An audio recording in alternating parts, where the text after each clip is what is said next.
So I thought we'd start a node, open some channels. I'll show you around our nostr toolkit, which is pretty cool.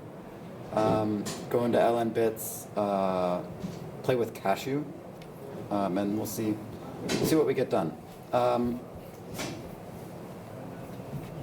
So this is when you log into Voltage. So this is our main way to create a node. So I'm going to spin up a node just for this, largely because I'm sure I'm going to accidentally flash keys at some point as I'm playing with this. So yeah, when you start up a node, we've got a few flavors. The standard nodes are what we recommend for most folks. The professional node runs on its own dedicated server. You get ClearNet IP addresses with this. They run a lot better, but it's pretty expensive. The standard nodes work well in general. You can do mainnet and testnet. There's a PR open right now. It's not quite working. We're working on adding MutinyNet support, which is one of the signets that's run by our friends at MutinyNet. And that makes a lot of these kind of demos a lot better, but I didn't quite get that done in time. But we'll launch a real life node here, and I just got a Slack notification that somebody started a node. And I'm going to put in a password here that's actually used to encrypt your keys. So what this does is it will provision a node, launch it in our cloud, and then we will take the password that you use here and call into the node, do the wallet creation in kind of an encrypted fashion so that that stuff is never in clear text anywhere on our servers. Like, we never have access to keys. You have to log in every single time you start your node to put in your password. Or a lot of people you can set up a webhook call, and we provide a library so that our system will say the node started, it'll call out to your server will sign something and send it back so that this is automated and your node will stay up. So this is my node, just a regular mainnet node. And it's finished syncing now, so it's synced to the blockchain, so I'm going to request a channel. And this is going to actually open a channel from one of our Voltage nodes. We've got a little cluster of nodes that we run. And so this is a way that we let people, it kind of bootstraps them into the network really effectively. And then that will push your gossip out to Amboss and all that sort of stuff once your channel's open.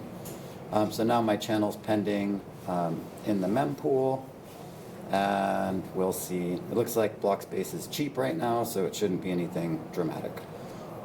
But this channel's opening, and yeah, this node is online and live. Another thing that we've got here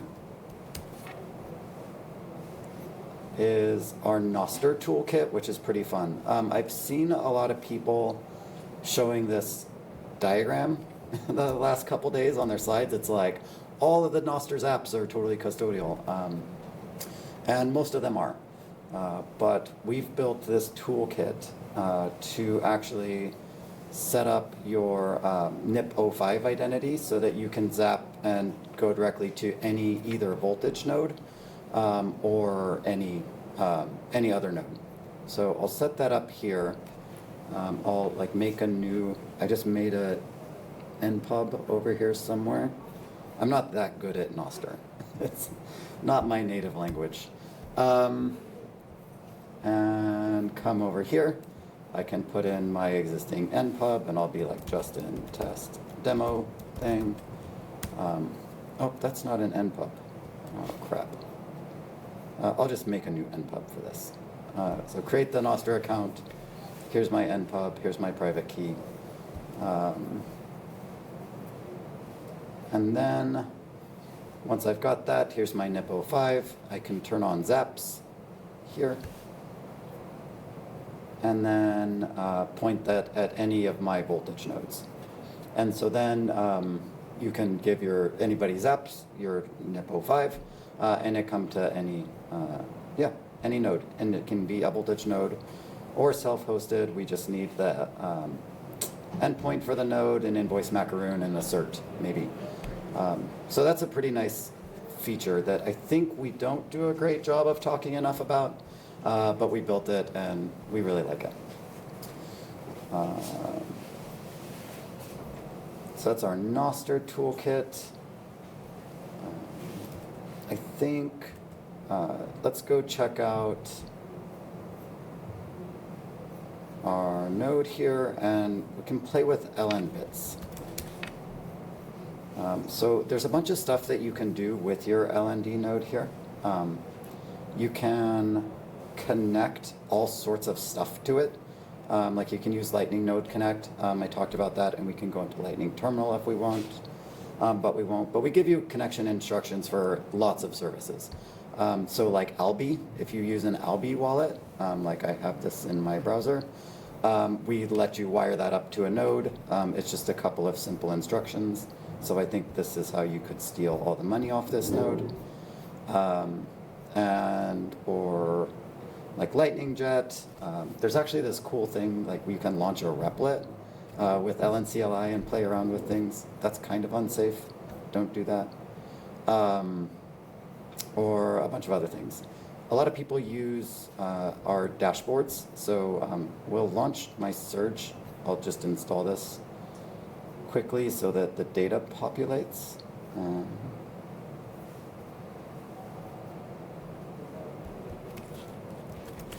When you install Surge onto a node so that you can get your all kinds of analytics, you then have to like put in your password again, and we'll generate a new macaroon that we save. That's just a read-only macaroon, and that's the only way that we'll ever see anything of your node. Otherwise, it's totally dark to us on purpose. And then we've got Surge on our node here in a minute. Hopefully this goes away after the node finishes syncing. Anyway, okay, back to my node. I got distracted, sorry. So in here, another, like people will use ThunderHub a lot, but let's go into ln bits. So now this is just launching an instance of ln bits in our cloud that's next to this node. So this will be like wired up to that voltage node. And we see that's still coming online, but this is going to be the endpoint for it. So then when this comes up, we'll be able to go in and play with Cashew, which is cool. I've never used Cashew before an hour ago. But cool. So here's my ln bits. I have to put in the password again.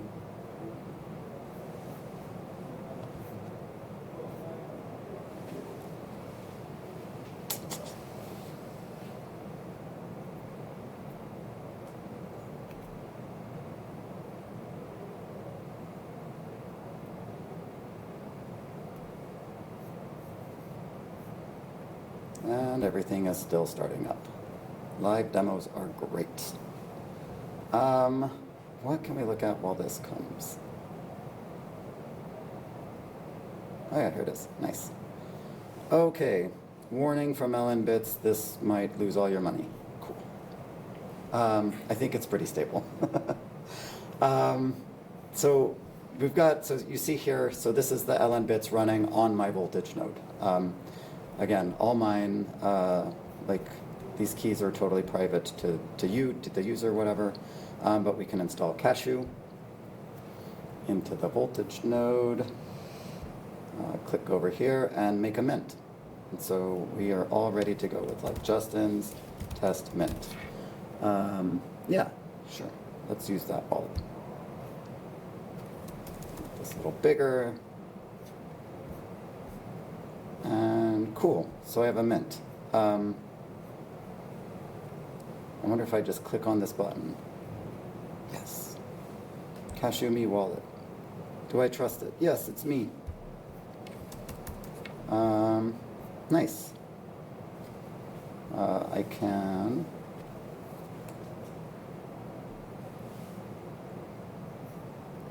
receive eCash, send eCash. How do I make money? Let's mint tokens. Come on.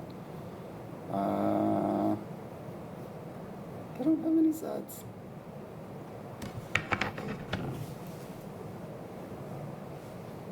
Callie's not back in here, is he? Maybe down here.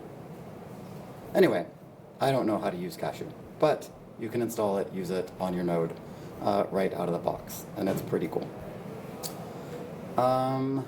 we'll see if my transaction mined, oh look, it has, cool. So we have a channel now on our node. And last pass, I will never put that password in. I guess it's still pending. But that'll open, what else is fun? So we've got LN bits, we've run that. People really like that. Send myself lightning, I tried, it won't work. Let's look at Surge now. Hopefully this populated. And if not, I'll go yell in Slack to myself. And it looks like this graph is still syncing. So maybe I'll update it or something. I can show you around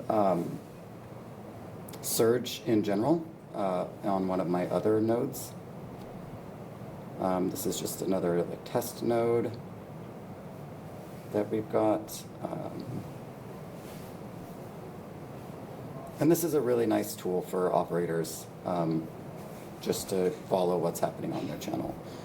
This node is kind of stale. I don't do much with it, but you can look at the activity feed and see, oh look, this is the t-shirt I bought a couple hours ago. So I bought a t-shirt using my Zeus wallet, which is wired up to this Lightning node, which is fun. So it's all fully self-custodial, using phone wallets, which is great. Looks like I received a Lightning payment from Bob, one of our engineers. He built this little thing called Satagram that will blast a message to all the nodes on the network. And so he's been flooding the whole network with sats for the last week just for fun. Which is, yeah, that's entertaining. And we're kind of just testing that out. He's finding that 20-ish% of the nodes on the network. Oh, cool. If you guys want to see it, I'm sure he'll help us set it up. But yeah, 20%-ish of the nodes on the network are key sendable, which is just a test we did. And for a bunch of reasons, there's tons of dead channels. The network's kind of stale. The parts of it that work really well. But there's a lot of people that started a node, opened a channel, and never came back. And so that's what a lot of this conversation can be a little bit goofy. Here's more. God, he sent me a lot of sats. Good man. And so this is Surge. So you can just kind of see all this stuff that's happening in the node. We also have this feature where this is the first monitor that we have now, which is just an uptime monitor. And that'll ping you if your node ever goes offline. There's other services that do that, like Bolt.observer, but this does it from within Surge. But we'll also have this low liquidity one is almost done. And we'll have other monitors like that. So you can say if I ever get below 20 million sats of inbound, ping me and they'll come in and rebalance and stuff like that. Yes? Do the monitors run on the Lightning node itself, or are they running on a separate server that pings and inquires against the actual Lightning node? Yeah, that's a good question. So the way Surge works is we run your node, right, in its own Docker container. And then we run this Surge agent in a Docker container next to it that pings the node and just pulls data out. It's get info, list channels, all that stuff. And then it pushes it up to one of our servers where we process it and store it in a database so that we can show you this stuff. Those monitors run against this database. So it's part of Surge, after the whole data ingestion flow is finished, then we run the monitors against it. Is there a delay in that? It's pretty fast, a few seconds generally. So not live, but yeah, for all intents and purposes. This is fun. So we'll show ping time of peers and you can see if somebody's having a rough connection. What else is cool?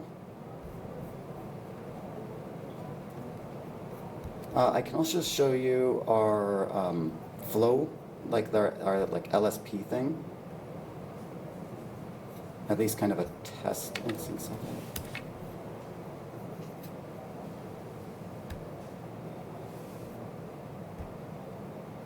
So this is a way you can like test this out. And our Flow 2.0 product, this is our, it's our LSP thing. It's our LSP. So what we do is we offer this as a service. The Mutiny wallet uses it. And we've talked to another few wallets about incorporating this. And what it'll do is the wallet will basically give us an invoice. We wrap the invoice. It's like this call. So we'll wrap the invoice, we put all the voltage identifiers in it. Somebody pays the invoice, it gets to the voltage node, and then if voltage needs to open a channel to you, it will. So we'll open a JIT channel if we have to, a JIT 0conf, and then the payment just succeeds normally. So all that takes like a second or less. And yeah, and if we don't, then it just pushes it through and it's a normal invoice. So that's nice. So if you want to test this out, you can come in here, you test, like put in a Bolt 11 invoice, you know, like some LNB, whatever. Generate the invoice, and then you need, oh, it's a bad invoice, whatever. One thing that you do need for that, again, is 0conf channels, because we will try to open a JIT 0conf channel to you. With Core Lightning, we give detailed setup instructions. So with Core Lightning, it's pretty easy. Well, with both Core Lightning and LND, it's pretty easy. And it works with LDK, but LDK is not a thing. Or it's a thing, but whatever. You do have to run special software in order to accept a 0conf channel for either LND or Core Lightning, which is a little bit clumsy. We've been talking to them about trying to say, like, just in your config file, if you could put in a like a whitelist pub key that you'll accept 0conf from, that'd be nice. But 0conf channels are a high degree of trust. You know, it's more trust than a lot of people want to have with a stranger. With us, you know, if it's an LSP to a wallet, you know, you do your due diligence. But there's risks involved in that, of course. What else? I think that's most of the products. I can just explore LN bits if we want. Something else that's coming down the pipe that my friend Dusty was going to talk about, but he got food poisoning in Texas and didn't make it, is splicing, and we're really excited about splicing. I'm sure you've heard about that. So it's, and yeah, so yeah, let's try this. This is one of the test tools that we run. Oh, hopefully this doesn't have to pull much. We'll see if this goes fast. So this is a tool that I work with called Lightning Conformance that runs, like, it'll basically spin up a bunch of reg test nodes and then you can just do weird stuff with them. I talked about the Doppler product also. It doesn't run Core Lightning yet. I'm almost done with that.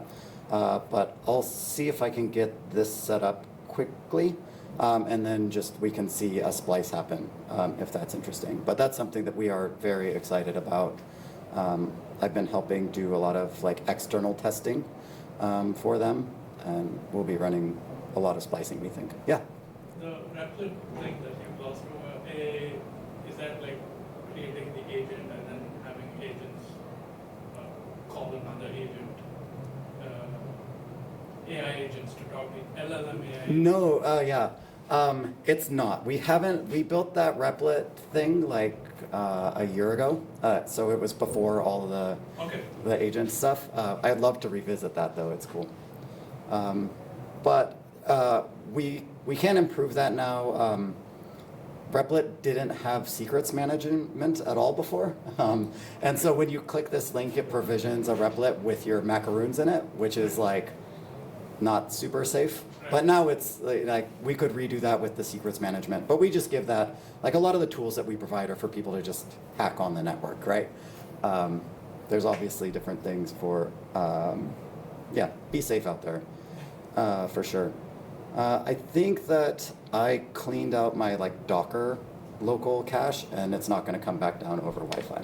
So I can't show you a splice, but splicing works and it's fun. Sometimes it works. It usually works, but that's cool. What else? I have a question about the security model.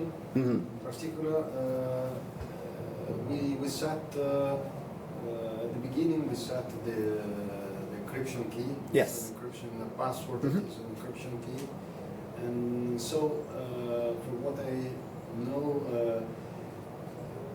everything is the seed, the macarons, etc. are encrypted with this key. Yes, sir.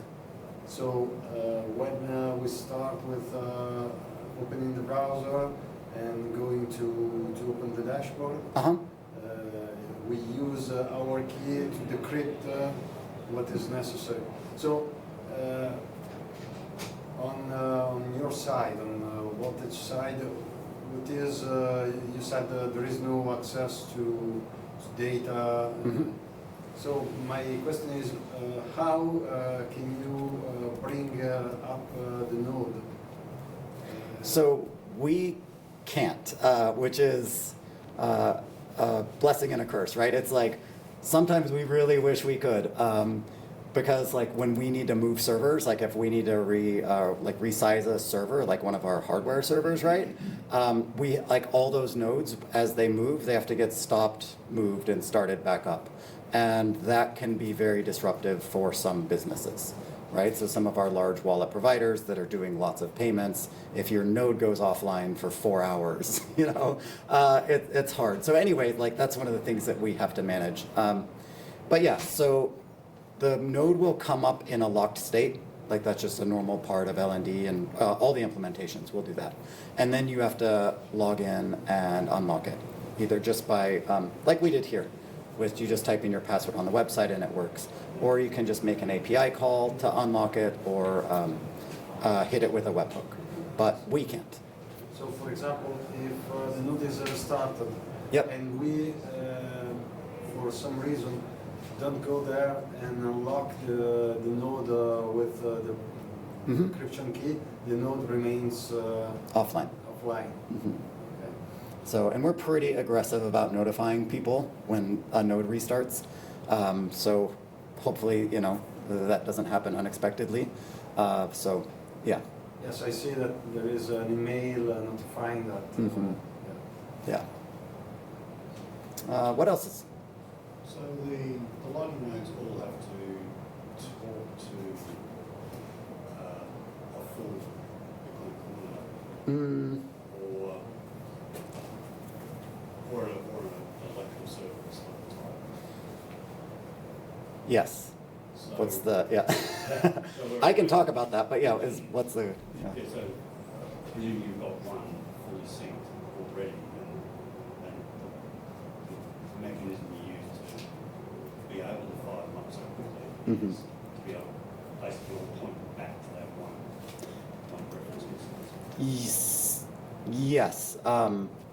So each LND node, each of our Bitcoin D node hosts like 200 LND nodes, no problem. Like that's kind of where we feel comfortable with them. We run a bunch of Bitcoin nodes and BTCD nodes kind of spread around for that reason. So then when your LND node comes up, it just hits one of the Bitcoin nodes in our pool. And so we don't have to download a blockchain when you install an LND node. And we will run a Bitcoin D node or BTCD nodes for folks, but most people do LND. For now. What else? Anything? All right. Well, thanks for your time. And I'm around. Talk to me. Yeah, happy to answer any other questions. Thanks, y'all. Thank you very much.